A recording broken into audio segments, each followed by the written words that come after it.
అందరికీ నమస్తే. Welcome to our channel.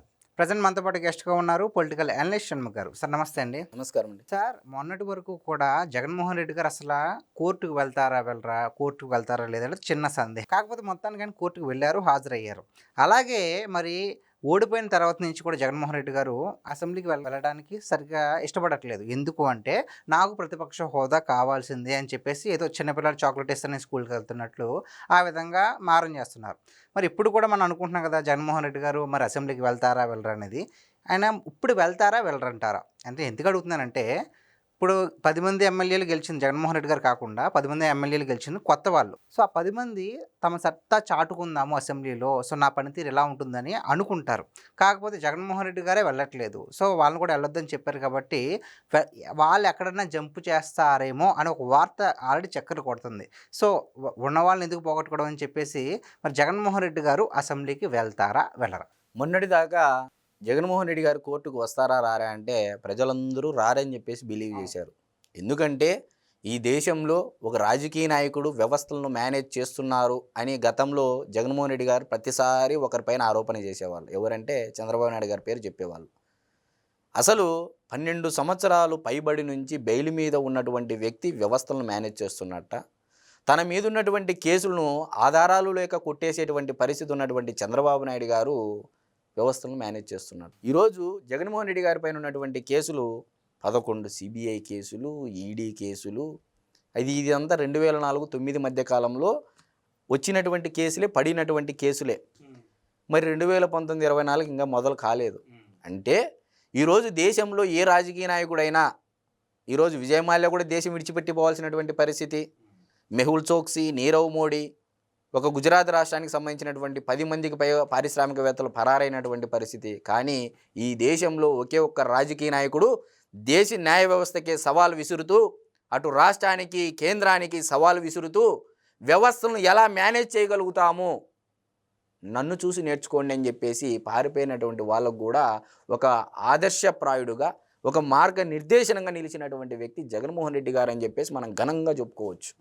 ఎందుకంటున్నానంటే ఈరోజు సిబిఐ కేసులు ఉన్నాయి, విలువలు, విశ్వసనీయత అని జగన్మోహన్ రెడ్డి గారు పదే పదే ప్రెస్ మీట్లో మాట్లాడుతూ ఉంటారు. కాబట్టి మరి ఆ విలువలు, విశ్వసనీయత ఉన్నటువంటి వ్యక్తి అయితే, ఆ క్రెడిబిలిటీ ఉన్నటువంటి వ్యక్తి అయితే నిజంగా జగన్మోహన్ రెడ్డి గారు సుప్రీంకోర్టులోనో హైకోర్టులోనో నా కేసులన్నీ స్క్వాష్ చేయండి, దీనికి నాకు సంబంధం లేదని చెప్పేసి వేసుకోవచ్చు. మరి న్యాయస్థానాలు ఎందుకు చేయలేదు? ఆధారాలు ఉంటేనే దాన్ని విచారణ జరుగుతుంది. ఆధారాలు లేనప్పుడు ఈరోజు చంద్రబాబు నాయుడు గారి పైన ఫైబర్ నెట్ కేసు క్లోజ్ అయిపోయింది. ఎందుకు? వైఎస్ఆర్సీపీ పార్టీ హయాంలోని ఈ కేసు పెట్టడం జరిగింది. వాళ్ళ ప్రభుత్వ హయాంలోని కేసు పెట్టడం జరిగింది. వాళ్ళ ప్రభుత్వ హయాంలో ఉన్నటువంటి ఎండి, గతంలో ఉన్నటువంటి ఎండి క్లీన్ చిట్ ఇవ్వడం జరిగింది. కేవలం ఫైబర్ నెట్టే కాదు, స్కిల్ ఏదైతే చంద్రబాబు నాయుడు గారిని అరెస్ట్ చేస్తారో అది ఇంకా చాలా కేసులు కూడా ఆధారాలు లేవు. ఇప్పుడు జగన్మోహన్ రెడ్డి గారు అసెంబ్లీకి వస్తారా రారా అని చెప్పేసి, ఇక్కడ వస్తారా రారా అనేది పక్కన పెడితే మిగిలినటువంటి 10 మంది ఎమ్మెల్యేలు, వైఎస్ఆర్సీపీ పార్టీలో ఉన్నటువంటి 10 మంది ఎమ్మెల్యేలు, వాళ్ళకి అసెంబ్లీకి రావాలని ఒక బలమైన కోరిక ఉంది. ఇదే విషయం జగన్మోహన్ రెడ్డి గారు పొలిటికల్ మీటింగు అంతర్గత సమావేశంలో మాట్లాడుతున్నప్పుడు మీరు వెళ్ళండి, నేనైతే రాను, నేను కాదన్నానా అని చెప్పేసి అన్నట్టు సమాచారం మనం కథలు విన్నాము, కహానీలు విన్నాము. పెద్దిరెడ్డి రామచంద్రారెడ్డి గారికి అప్పచెప్పడం జరిగింది, మీరు తీసుకొని వెళ్ళండి అన్న వాళ్ళని అని చెప్పేసి అంటే పెద్దిరెడ్డి రామచంద్రారెడ్డి గారు కూడా పక్కకు తప్పుకోవడం జరిగింది. ఇది కూడా విన్నాము. ఇప్పుడు ఆ 10 మంది ఎమ్మెల్యేలు పార్టీ మారితే మనం అసెంబ్లీకి వెళ్ళొచ్చు కదా అనే ఆలోచనలో ఉన్నట్టు ఒక అంతర్గత సమాచారము. ఇప్పుడు జగన్మోహన్ రెడ్డి గారే మన పైన వేటు వేయకముందే మనమే పార్టీ మారితే మనం అసెంబ్లీకి వెళ్ళి మన నియోజకవర్గ ప్రజల సమస్యల మీద పోరాటం చేయవచ్చు అనే ఒక ఉంటుంది కదా, ప్రమాణం చేయాలి అసెంబ్లీలో. నా నియోజకవర్గం, నేను పుట్టినటువంటి ప్రాంతం నుంచి వచ్చాను అని చెప్పేసి అంత కష్టపడి ప్రజల కోసం సేవ చేయాలనుకున్నటువంటి రాజకీయ నాయకుడు డెఫినెట్గా ఉంటుంది కోరిక. మరి ఆ కోరిక ఈరోజు జగన్మోహన్ రెడ్డి గారి పుణ్యాన ఆ 10 మందికి లభించడం లేదు. ఎందుకంటే ఆయన పొమ్మన్నా సరే, నేను పొమ్మంటే మీరు పోతారా నేను రాకముందే అని చెప్పేసి జగన్మోహన్ రెడ్డి గారి వైఖరి, జగన్మోహన్ రెడ్డి గారి ప్రవర్తన తెలిసిన తర్వాత, ఆయన ఎలా నిర్ణయం తీసుకుంటాడని తెలిసిన తర్వాత ఎమ్మెల్యేలు ఎలా నిర్ణయం తీసుకోగలుగుతారు? కాబట్టి వాళ్ళు పార్టీ మారాలనే ఉద్దేశంతో ఉన్నారు అనేది ఇక్కడ అంతర్గత సమాచారం అయితే నడుస్తూ ఉంది.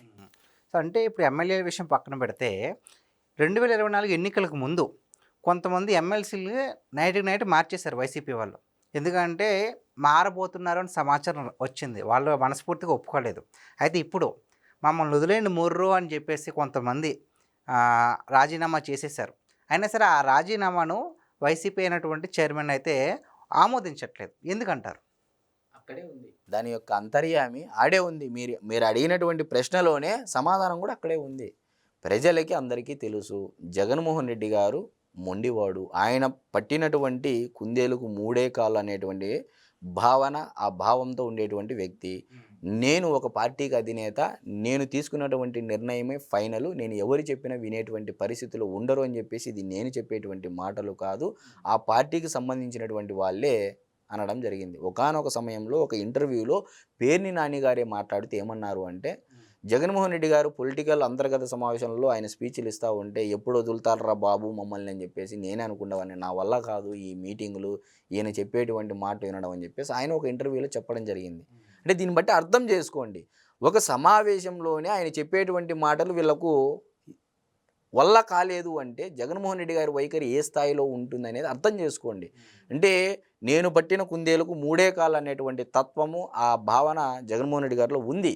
కాబట్టి ఆ పార్టీలు ఎవరు ఇమడలేకపోతున్నారు. ఫర్ ఎగ్జాంపుల్ బాలినేని శ్రీనివాసరెడ్డి గారు జగన్మోహన్ రెడ్డి గారికి సమీప దగ్గరి బంధువు. మరి విజయసాయి రెడ్డి గారు జగన్మోహన్ రెడ్డి గారికి గుండెకాయ లాంటి వ్యక్తి. జగన్మోహన్ రెడ్డి గారి ఆత్మను కూడా చెప్పుకోవచ్చు. రాజశేఖర రెడ్డి గారికి ఆత్మ కేవీపీ గారు అనుకుంటే, జగన్మోహన్ రెడ్డి గారికి ఆత్మ విజయసాయి రెడ్డి గారు అన్న తరహాలో ఆ పార్టీలో కానీ, రాజశేఖర రెడ్డి గారి అభిమానులు కానీ, జగన్మోహన్ రెడ్డి గారి అభిమానులు కానీ, ఆ పార్టీలో కానీ చర్చ. మరి అటువంటి వ్యక్తి ఈరోజు ఆత్మ వెళ్ళిపోయింది, స్నేహితుడు ప్రశాంత్ కిషోర్ వెళ్ళిపోయాడు, తల్లి విజయమ్మ గారు వెళ్ళిపోయారు, చెల్లి షర్మిలమ్మ గారు వెళ్ళిపోయారు, దగ్గర బంధువులు బాలినేని శ్రీనివాసరెడ్డి గారు వెళ్ళిపోయారు. ఈరోజు వేమిరెడ్డి ప్రభాకర్ రెడ్డి గారు ఎలక్షన్ ముందు పార్టీ మారడం జరిగింది, కోటంరెడ్డి శ్రీధర్ రెడ్డి గారు, ఇలా చెప్పుకుంటూ పోతే శాంతాడంత లిస్ట్ ఉంది. జగన్మోహన్ రెడ్డి గారి యొక్క వైఖరి నచ్చక మరి ఆ పార్టీలో ఇమడాలి అంటే ఖర్చు పెట్టాల్సిందే. ఇప్పుడు ఈ కొత్తగా వచ్చినటువంటి ఎమ్మెల్యేలు, ఎన్నికైనటువంటి ఎమ్మెల్యే పరిస్థితి ఏంటంటే, ముందుకు పోతే గొయ్యి, వెనకకు వస్తే నుయ్యి అన్నట్టు వాళ్ళ పరిస్థితి ఏర్పడింది. సో ఇప్పుడు ఈ పార్టీ మారితే మరి ఒకవైపు ఏమో చంద్రబాబు నాయుడు గారు క్లియర్గా చెప్పడం జరిగింది, రాజీనామా చేసే రావాలి పార్టీలోకి, మేము ఎవరినైనా ఆహ్వానిస్తామని చెప్పి చెప్పడం జరిగింది. ఎందుకంటే నైతికత ఉండాలి రాజకీయాలలో అన్న ఒక పదానికి చంద్రబాబు నాయుడు గారు ఏం చెప్పారు, రాజీనామా చేసి రండి. రాజీనామా చేస్తే ఏమొస్తాయి, బై ఎలక్షన్స్ వస్తాయి.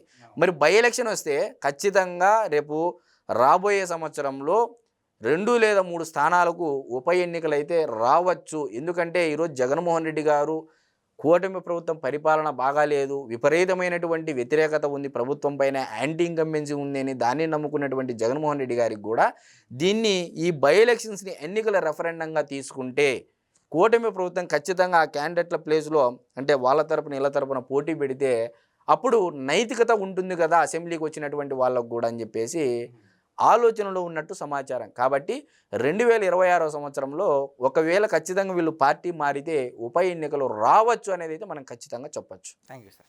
నమస్కారం.